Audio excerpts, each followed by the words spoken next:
तो आप लोग शांत रहना जिससे कि पूरी बात आप तक पहुंचना चाहिए। थोड़ी थोड़ी माइक हल्की नीचे कर लेना, सारी नीचे चेहरे का विजुअल सही आ जाए बस। ठीक है, ठीक है, अब स्टार्ट करो। माइक ऊपर रोल। पहले मैं अपनी बात रख दूं, फिर आप अपने सवाल रखें। ठीक है, रोल। जी सर। ये आपको बताना जरूरी है, जो घटना हुई वो कितनी डरावनी है, इसके विजुअल्स आप लोगों ने देखे, हम लोगों ने भी देखे। जब तक उसके अंदर जान थी तब तक वो गुंडा चाकुओं से उस पर हमला करता रहा,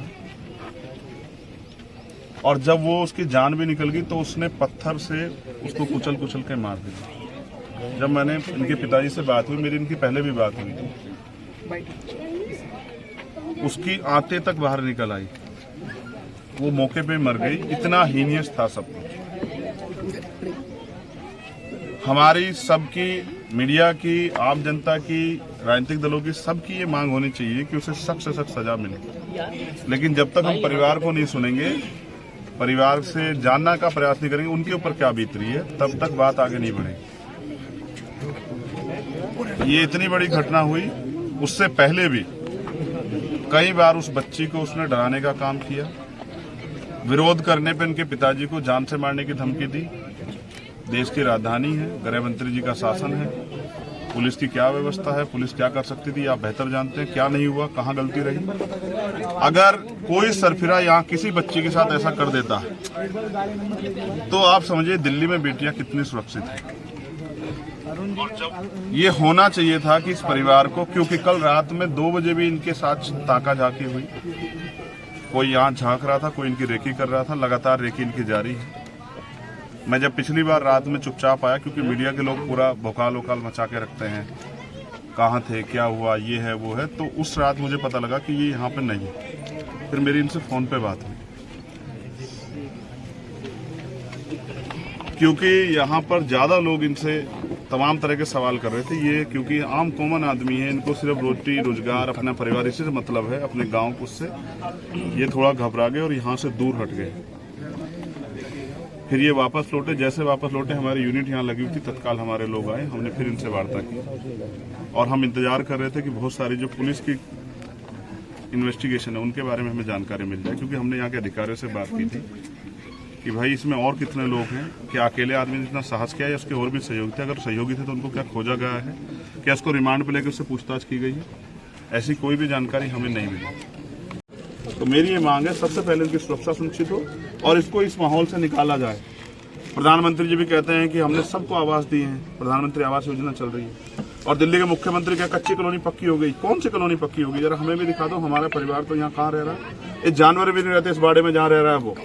सर लगता है ऊपर, सर नाला ही है, सर लगता है ऊपर छत पे, और वो तप रही है, वो छत नहीं है, एक वो टीन डली हुई है, वो तप रही है। उसकी माँ के हालात देखो क्या है, पीने को साफ पानी नहीं, खाने को रोटी, कैसे मिलेगा न्याय, कैसे लड़ेंगे। तो सरकारों की जिम्मेदारी उठानी चाहिए, क्योंकि उनके हाथ में ताकत है। ये परिवार खड़ा कैसे रहेगा। बेलदारी का काम करते हैं, मालिक नहीं देगा रोजगार, जब पता लग जाएगा भाई इससे इतना अपराध हो गया है, लोग इसके आसपास घूमेंगे, तो सरकार इसको एक सरकारी नौकरी इस परिवार को दे, चाहे इनकी पत्नी को दे चाहे नहीं दे, जिससे परिवार अपने पैर पर खड़ा हो। न्याय देना है तो न्याय की आवाज को, न्याय के चरित्र को मजबूत करना पड़ेगा ना। ये होगा न्याय कि ये अपने पैरों पर खड़े हो, अपनी बेटी के लिए न्याय के लिए लड़े, जैसे निर्भया की मां लड़ी, जैसे हाथरस का परिवार लड़ा, ये भी लड़े। और ये जाए, एक मिनट, इनको सरकार की तरफ से जो इनके पास ताकत है, सरकार इनको एक सरकारी नौकरी दे, इनको एक डीडीए का आवास दे। सबके लिए है ना आवास। जब गरीबों को नहीं मिलेगा, जो जरूरतमंद है उनको नहीं मिलेगा, जो लाभार्थी, असली लाभार्थी उनको नहीं मिलेगा, तो ये किसके लिए, ठेकेदारों के लिए आवास। तो इनको एक आवास दे। अगर वो ऐसा नहीं करते, दुख इस बात का है कि देश के प्रधानमंत्री भी यही रहते हैं, गृह मंत्री भी यही रहते हैं, उनके बड़े बड़े नेता भी यही रहते हैं, दिल्ली के मुख्यमंत्री भी यही रहते हैं। लेकिन एक बार उनको इस परिवार की सुध लेने की नहीं, लेकिन मुख्यमंत्री जी को समय नहीं लगा। अब मैं आ गया हूं तो कहीं और लोग आएंगे, आके इस परिवार के आंसू पूछने की बात। यही होता है दिल्ली में, चाहे वो नागल का मामला हो, चाहे और कोई मामला हो।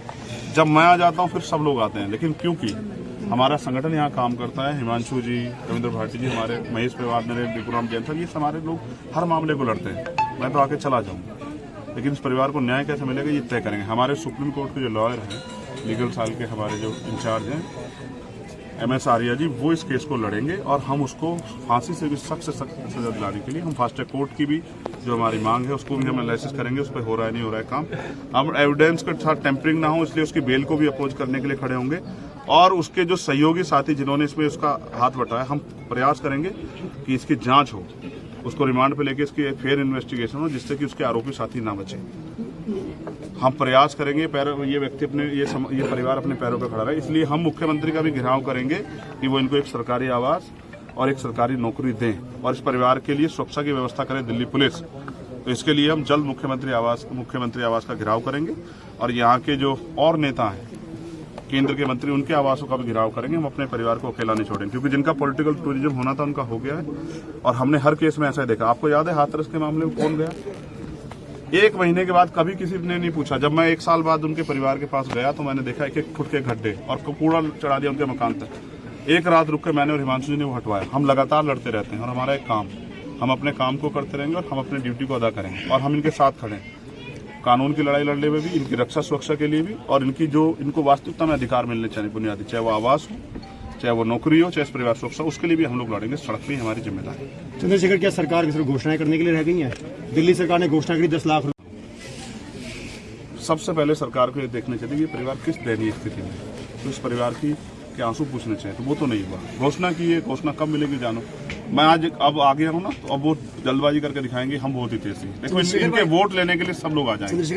एक सेकंड, इनके वोट लेने सब लोग आ जाएंगे, लेकिन इनके न्याय लड़ने के लिए इनको पता है कि इनकी लड़ाई लड़ने के लिए, इनके साथ खड़े रहने के लिए चंद्रशेखर आजाद ही आएगा। ये भी इस बात को जानते हैं और सरकार भी इस बात को जानती है। अब मैं आ गया हूँ लड़ने, तो अब सरकार अपनी बात को आगे बढ़ाएगी, लेकिन हम छीन के लेंगे। हमें पता है सरकार देगी नहीं आसान, हम छीन के लेंगे। आप बताओ चंद्रशेखर, आपने पीड़िता के परिवार को क्या कुछ आश्वासन दिया? मैंने उनको ये विश्वास दिलाया कि वो अपने आप को अकेला ना समझे। ये जिस क्षेत्र से हैं वहाँ भी इनके परिवार के पास हमारी टीम गई है, इनसे आप पूछ ले बता देंगे।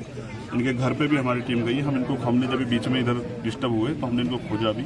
हम लगातार इनके टच में हैं, और मैंने आश्वासन दिया कि जो मांग है इनकी, सिर्फ इनकी एक ही मांग है, इनकी कोई मांग नहीं, इनको कोई लालच नहीं है कि उसको फांसी की सजा हो, और हमारी ये मांग है कि फांसी की सजा तो हो, उसके साथ साथ ये परिवार भी अपने पैरों पर खड़ा, क्योंकि एट द लास्ट न्याय की लड़ाई लड़नी है ना। न्याय एक दिन में नहीं मिलेगा, उसके लिए समय लगेगा, न्यायिक प्रक्रिया में समय लगेगा। तो इसलिए हमने और मांगे, ये समाज की तरफ से, हमारी तरफ से है। बाकी परिवार की एक मांग है कि उसको फांसी की सजा हो। उन्होंने एक बच्ची थी, पेट काट के पाली बड़ी की, आज वो इस दुनिया में नहीं है, इनके सपने खत्म हो गए। चंद्रशेखर, महिला पहलवानों के धरने पर तमाम लोग आए राजनीति करने के लिए, भी बहुत बड़ा मुद्दा बनाया जा रहा है, क्योंकि यहाँ पे नशेबाज बहुत है। तो इस चीज को लेकर आप क्या कहना चाहेंगे? नशे को यहाँ पे कैसे कंट्रोल किया जाए? देखो, जब यहाँ की सरकारें खूब दुकानें खोलेगी, गली गली में शराब होगी, तो कैसे नशा मुक्त हो जाएगा? एक के साथ एक फ्री, और स्कीम देंगे। देखो, दूध के साथ स्कीम नहीं देंगे, शराब के साथ स्कीम देंगे। मेरी चलो ठीक है, तुम्हें राजस्व वगैरह चाहिए, तुम्हें लोगों को जो है, तुम्हें भी पता लोगों की जिंदगी से क्या नुकसान होगा, आप जानते हो शराब से नुकसान, लेकिन फिर भी मैं ये जानना चाहता हूँ कि नशे पे सरकार क्या काम कर रही है, पुलिस क्या काम कर रही है। भाई ये ताकत, अगर हम किसी को पकड़ लाएं, सोचो उस अपराधी को हम भी पकड़ लेते, अगर हमारे लोग उसको पीट देते या नुकसान हो जाते तो हमारे लोग खिलाफ मुकदमा हो जाता। अब इस बात सोचो, ये काम पुलिस का है ना, पुलिस क्यों नहीं कर रही इस काम को? हम इसके लिए आवाज उठाएंगे कि नशा मुक्ति के दिल्ली में नशे से लोग मुक्त हों, इसके लिए भी हम लोग। चंद्रशेखर, खाली शराब की बात नहीं है, यहाँ पे अन्य मादक पदार्थ भी घर घरों में बिकते हैं। बिना पुलिस के सहयोग के नहीं बिक सकते, बिना सरकार के सहयोग के नहीं बिक सकते। जहाँ हत्या हुई वहाँ बताया जाता है कि जमघट लगता है, रात को 100 लड़कों का जमघट लगता है, सब लोग नशा सेवन करते हैं, ड्रग्स से लेकर गांजे से लेकर हर चीज का सेवन किया जाता है। गूंगे बहरे अंधे सब लोग वहाँ थे। अगर वास्तविकता में वहाँ इंसान होते तो जितने समय तक उसने उस बच्चे के साथ अन्याय किया, उस गुंडे को, उस अपराधी को वहीं उसके हाथ पैर तोड़ देते, उस बच्ची की जान बचा लेते। लेकिन सबने खड़े होकर तमाशा देखा। उसका एकमात्र कारण ये है कि लोगों में इंसानियत खत्म हो गई। क्या दिल्ली पुलिस दोषी नहीं है जिस तरीके का नशे का प्रचलन चल रहा है? पूरी, मैं कह रहा हूँ, बिना सरकार के संरक्षण के, बिना पुलिस के संरक्षण के कोई नशा नहीं चल सकता है। 1 ग्राम नशा नहीं लेके गुजर सकता कोई, अगर पुलिस का संरक्षण ना हो। तो पुलिस को सोचना चाहिए कि अपने निजी स्वार्थ में, सब पुलिस वाले ऐसे, लेकिन जो पुलिस वाले ऐसा कर रहे हैं उनको ये सोचना चाहिए किसी की जिंदगी के साथ खिलवाड़ हो रही है। पीड़िता के पिता हमारे साथ हैं, मैं चाहता हूँ, वो क्या चाहते हैं आपको ये सुनना चाहिए। हम सवाल हो रहे हैं, महिला कुश्ती पहलवानों धरना चला, आप लगातार डटे रहे, तमाम राजनीतिक लोग लाए रोटियां सेकने, लेकिन क्या उन्हें इस बेटी की आवाज नहीं दिखी? क्या ये परिवार नहीं दिखा? आप तो पहुंच गए, लेकिन क्या और लोग नहीं आ सकते? मैं एक चीज आपको बताना चाहता, मैंने कहना नहीं चाहता था, लेकिन आपको सुनना चाहिए। कहीं किसी महिला के साथ घटना होती तो पहले देखा जाता है वो किस समाज की है, उसकी जाति ढूंढी जाती है, और जब जाति ढूंढ ली जाती है, अगर वो ऊंची जाति की हो, तथाकथित जो हिंदूवादी व्यवस्था यहाँ है, एक सेकंड सुन लो, तो फिर उसमें ढूंढा जाता है अपराधी किस जाति का है। अगर अपराधी कहीं सब कास्ट है या अपराधी के आसपास है तो लोग चुप हो जाते हैं। अगर बेटी वंचित जाति की हो, दलित पिछड़ी जाति की हो, तो फिर अपराधी ढूंढा जाता है किस जाति का। अगर पिछड़े या अपर कास्ट में होगा तो लोग चुप हो जाते हैं, मुस्लिम होगा तो फिर शोर मचाते हैं। मैं ये कह रहा हूँ अपराधी कोई जाति नहीं होती, वो मुसलमान हो, वो जैन हो, सिख हो, बौद्ध हो, हिंदू हो, कोई हो। अगर कोई किसी बच्चे से अपराध करता हो, किसी जाति धर्म की हो, हम तो किस महल पहलवानों की लड़ाई लड़ रहे हैं, निर्भया की लड़ाई में किसने पूछा उसकी जाति क्या थी? हमने कभी नहीं पूछा। हमारा एकमात्र मकसद ये है कि न्याय मिले। तो मैं चाहता हूं कि बेटियों की जाति ढूंढना सरकारें बंद करें और न्याय के लिए जो लोग आवाज उठा रहे हैं। मैं पूछना चाहता हूं, दिल्ली के गृह मंत्री कहां हैं बताएं? क्या वो इस परिवार के पास नहीं जानते? पैर धोना जानते हैं? इनके बराबर बैठ के खाना खाने का दिखावा करते हैं। आज इस परिवार के आंसू नहीं दिखाई दे रहे हैं। कहां है गृह मंत्री? कहां है मुख्यमंत्री? कहां है प्रधानमंत्री? उनके सफाई कर्मचारी के बराबर बैठने वाले प्रधानमंत्री कहां है? क्या दिल्ली में बेटियां दिखाई दे रही? ना पहलवान बेटियां दिखाई दे रही, ना बेटी दिखाई दे। जाति के आधार पर तो सवाल ये है कि इस अमृत काल में बेटियों को न्याय कब मिलेगा? किसके लिए अमृत काल? हाँ। इस अमृत काल में दलितों की चमड़ी उधेड़ी जा रही हो। कोई घोड़ी पे नहीं बैठ सकता, कोई मूछन रखता, कोई पानी नहीं पी सकता। किसी बच्ची को ये जो है आतताई जाके हत्या कर देंगे, उनको जो है काट देंगे, उनको मरने के बाद तक भी जो पीटते रहेंगे। कहाँ है कानून व्यवस्था? कहाँ है कौन सा अमृत काल जहाँ ताकतवर लोगों के संरक्षण में पुलिस खड़ी हो जाए, सरकार खड़ी हो जाए? कहाँ कौन सा अमृत तो काल? इस मामले में भी तो साक्षी को ही दोषी बता दिया गया। लव जिहाद का एंगल लगाकर साक्षी के ही चरित्र का हनन किया जा रहा है। ये तो सदियों से चला आ रहा है। जब हमारे लिए न्याय की बात आती है, जिन वर्गों में हम पैदा हुए, तो फिर ये जाति का बैरियर भी लगता है और चरित्र हनन भी होता है। इसका अगर उदाहरण देखना हो तो आप हाथरस को देखो, कितनी अच्छी तरह चरित्र हनन हुआ। हमें आदत हो गई है, मगर मैं अपने लोगों से भी कहना चाहता हूं, कब तक कंजावला केस भी आपको अगर याद हो, युवती के साथ कितने वीडियो वगैरह चलाए, सब चीजें की। उस मामले को भी हम लोग लड़े, उनके परिवार से मिलने गया था ना, आपको याद? एक्सीडेंटल मोड़ देने की कोशिश की गई। कितना प्रयास किया गया कि उसको एक्सीडेंट दिखाया जाए, और पुलिस का क्या रोल था उसमें? कितने घंटे तक पुलिस ने फोन नहीं उठाया? 1 जनवरी देश जाग रहा था, तब ये हुआ। मैं सिर्फ ये कहना चाहता हूँ, कितना हनन करोगे बेटे के चरित्र का? 9 दिन पूजते हो और बाकी 355 दिन उनकी खाल उतरती हुई देखते हो। क्यों चुप हो? तुम्हारी घर की बेटी नहीं, इसलिए ये गलत है। ये सोच ही गलत है। ये न्याय चरित्र, ये इंसानियत, ये धार्मिक वो हो ही नहीं सकता। कोई धर्म नहीं सिखाता। अगर कोई धर्म ये सिखाता हो कि बेटियों के साथ ये करो, उस धर्म को भी आग लगा देनी चाहिए। चंद्रशेखर, दिल्ली सरकार, केंद्र सरकार और या दिल्ली पुलिस देखती रहेगी हर मोर्चे पे। ये याद रखो कि ये मेरा परिवार है जी, हर पीड़ित मेरा परिवार है। उनके लिए जो लड़ाई में लड़ सकता हूँ, तन मन धन और अपने खून के आखिरी कतरे तक मैं उसको लड़ने का काम करूँ। चंद्रशेखर, आर्थिक तौर पे पीड़िता का परिवार बुरी तरह से जूझ रहा है, इस पे क्या कर रहे हैं आप? ये ताकत यहाँ की दिल्ली की सरकार ने, हमारे लोगों ने वोट देके ऐसे नालायक लोगों को दे दी है जिनको ये दिखाई नहीं देता। आम आदमी पार्टी आम आदमी की बात करती है, क्या लग रहा है? इसके लिए जवाबदेही आपको मुख्यमंत्री से पूछना चाहिए कि उस परिवार को कैसे मजबूत करेंगे। मैं अपनी तरफ से जो हमसे बन पाएगा, मैं मुख्यमंत्री की तरफ बड़ी सी घोषणा नहीं करूंगा, जो हमसे बन पाएगा। और जब तक न्याय नहीं मिलेगा तब तक हम इनके साथ खड़े रहेंगे। चंद्रशेखर, आम आदमी पार्टी की आम आदमी पार्टी रह जाएगी? जो आम आदमी पार्टी नारा दी थी आम आदमी का, क्या लगता है आपको आम आदमी रह गई है? देखो, इसका जवाब प्राइम मिनिस्टर को, मुख्यमंत्री जी को देना चाहिए। मैं तो उनको बहुत अच्छे मुख्यमंत्री मानता हूँ, लेकिन मुख्यमंत्री जी को ये भी जवाब देना चाहिए। क्या आप कई घटना याद करो, कुछ घंटों मुख्यमंत्री वहाँ पहुँच जाते हैं, 4 घंटे 6 घंटे का होता, आज तक नहीं दिखाई दे। इस पे एक सवाल होता है चंद्रशेखर जी, सहारनपुर से चंद्रशेखर रावण चलकर आ सकते हैं यहाँ पर, जंतर मंतर पर बेटियों की लड़ाई के लिए चंद्रशेखर रावण आ सकते हैं, लेकिन दिल्ली देश की राजधानी, यहाँ पर देश के राष्ट्रपति बैठते हैं, प्रधानमंत्री और दिल्ली के मुखिया, अभी तक किसी ने इस पीड़ित परिवार के दरवाजे को नहीं खटखटाया। हर जगह सिर्फ और सिर्फ एक चेहरा, चंद्रशेखर रावण। जाति पता लगती ना, जाति ना पता लगती शायद आ जाता। तो आपने वो कमी पार दी, आखिरी